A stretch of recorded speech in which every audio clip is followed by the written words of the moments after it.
Penser qu'on peut vendre tranquillement en Union européenne des produits qu'on fabrique à la maison est probablement l'une des plus grandes fausses croyances des jeunes porteurs de projets. Je l'ai mentionné plusieurs fois sur cette chaîne, mais la réglementation est très claire sur le fait que tout produit cosmétique vendu sur le territoire doit être fabriqué selon les normes ISO 22716 qui exigent un aménagement et des bonnes pratiques spécifiques. Oui, il y a certaines personnes qui ont sur leur propriété un local vide qu'ils réaménagent, mais ils suivent toutes les procédures qui sont demandées par l'ANSM. Et ça, c'est autorisé. Mais il y a une différence entre ça et se poser sur le coin de sa cuisine à dire « Ah ok, bah, je vais faire mes petits mélanges et aller les vendre directement comme ça, puis c'est ok. » Ça, c'est interdit. Et ce, peu importe la composition de vos produits, parce que ça aussi, c'est une question qu'on me pose souvent. « Ah, mes produits, ils sont faits simplement à partir d'ingrédients naturels, vraiment, c'est sans danger. » Ça n'a rien à voir. C'est un produit cosmétique. Il est soumis à la réglementation des produits cosmétiques jusque dans les moindres détails de sa conception. Il y a d'autres mauvaises compréhensions ou alors des fausses croyances qu'on a comme ça quand on est porteur de projet. En tout cas que moi j'avais et que j'aurais voulu savoir au plus tôt. Moi c'est Josiane, salut. Je suis entrepreneur, j'ai créé Iwalewa, la marque de cosmétiques Made in Africa.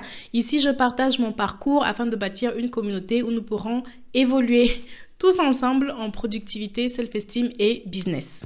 La seconde fausse croyance est de penser que créer une marque est le seul moyen de servir l'industrie cosmétique. L'industrie cosmétique, c'est une industrie, c'est toute une chaîne à maillons multiples. Il y a par exemple le côté matière première, le côté transformation de ces matières premières-là avec toute la recherche et l'innovation que ça implique, le côté création produit et il y a à faire de partout, encore plus même que sur la création produit même, sur la création de marque même. Et sincèrement, ça vaut la peine de s'y pencher. Le manque d'emballage sur les territoires africains, le manque d'emballage écologique de par le monde ou la redéfinition de la consommation cosmétique même en accord avec les besoins actuels de diversité, les besoins environnementaux, éthiques. Il y a tellement de choses sur lesquelles travailler. Si vous êtes un passionné de cosmétiques, vous pouvez vous attaquer à un maillon de la chaîne différent et potentiellement vous y démarquer plus aisément. Maintenant, c'est vrai qu'avoir une marque vous permet d'avoir une vision panoramique de tout cela. Moi, du fait de mon parcours, je me retrouve aujourd'hui plus passionnée par l'industrie dans son ensemble. Le problème est que souvent, on ne voit que la partie immergée de l'iceberg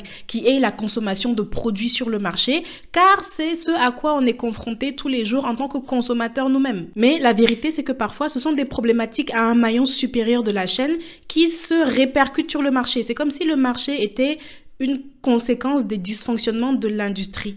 Il y a peu de cosmétiques 100% africains exportés dans le monde. Bon, c'est dommage parce que ça pourrait grandement profiter à l'économie du territoire. Ce qu'on se dit quand on observe la situation d'un point de vue consommateur, c'est que bon, les créateurs africains font pas assez d'efforts, mais quand on se plonge dans la globalité de l'industrie, on comprend l'obstacle de la réglementation, le manque d'infrastructures, l'enfer logistique, puis d'autres fois encore, vous allez voir que le marché est basiquement le reflet de la société. Si on ne trouvait pas suffisamment de produits pour cheveux texturés, c'est qu'à une époque, quoi qu'on en dise, c'était pas tendance ou c'était pas la norme. Il y a des échanges comme ça de partout. Donc, si il y a un élément du marché qui vous déplaît, cela peut valoir la peine de vous arrêter un instant, analyser quelle est la cause majoritaire ou quelle est la source principale du problème et s'attaquer à cela.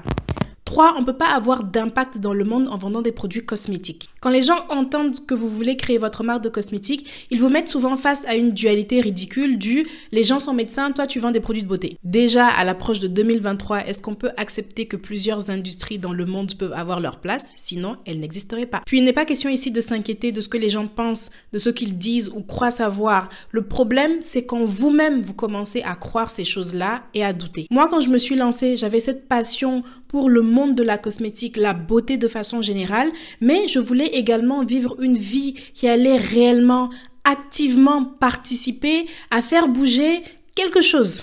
Au départ, sincèrement, vendre des produits cosmétiques, ça me paraissait pas être une mission aussi grande. Ce qui déjà est faux, hein. Le fait de transmettre des rituels de soin de soi, d'amour propre et de confiance en soi, c'est pas petit. Mais je n'ai pas toujours vu les choses de ce point de vue-là. Cependant, j'ai très vite constaté l'impact économique et social que je pouvais avoir en liant plusieurs pays d'Afrique à mon projet, en proposant des cosmétiques qui étaient à 100% fabriqués sur le territoire. Et c'est ça mon message ici. Il y a tellement d'impact que vous pouvez avoir, tellement de changements que vous pouvez initier dans le monde rien qu'en vendant des produits de beauté. Donc ne vous découragez pas. De toute façon, ce sera toujours plus que les gens qui foutent rien et passent leur temps à vous critiquer parce que soi-disant vous faites des trucs de fifi.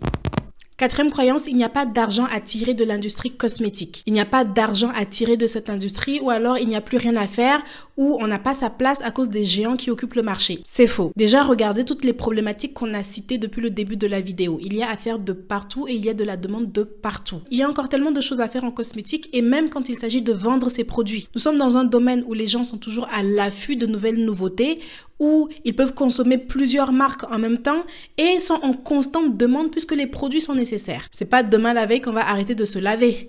Et tant qu'on aura besoin de se laver, on aura besoin de savon. Mais il y a bien un souci en cosmétique et c'est lequel? Le souci, c'est que oui, on peut se démarquer en cosmétique, mais effectivement, le fait qu'il y ait tant d'offres requiert pour cela un investissement conséquent. Mais ça, on va en parler en point 6.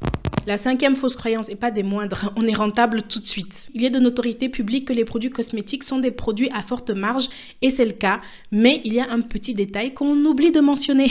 Quand on démarre, c'est souvent avec des quantités de production faibles. Donc, on paye tout à tarif maximal. Le prix des ingrédients, les emballages, tout. Et on en parlait tout à l'heure. Souvent, pour se démarquer, il est nécessaire d'investir conséquemment. Donc, encore un budget communication à réserver. Mis bout à bout, vous avez beaucoup d'argent à sortir et pour rentabiliser, il faut du volume. Alors oui, il y a des cas où ça fonctionne tout de suite. On a les bonnes stratégies, les bonnes opportunités. On est rentable rapidement. Mais dans la plupart des cas, qu'est-ce qui fait traîner les choses? C'est le manque d'expertise, le manque d'éducation financière, le manque de rigueur dans la fixation des prix de vente, le manque d'anticipation des différents postes de dépenses, c'est tout ça le problème.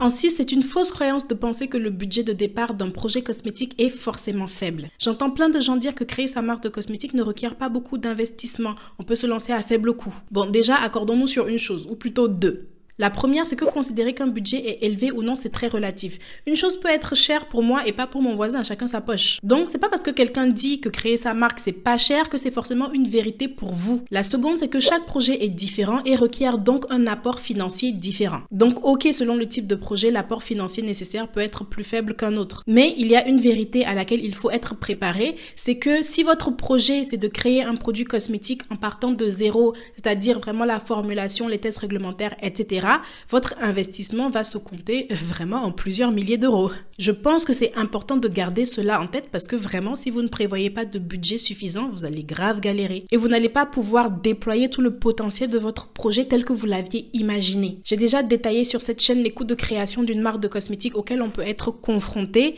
et j'ai également abordé les subtilités de la budgétisation, dans quel cas on paierait plus ou moins cher. J'en ai fait une playlist, je vous invite à regarder si ce n'est déjà fait. Je vous remercie d'avoir regardé cette vidéo, j'espère qu'elle vous sera utile. Abonnez-vous pour ne pas manquer d'autres contenus de ce type.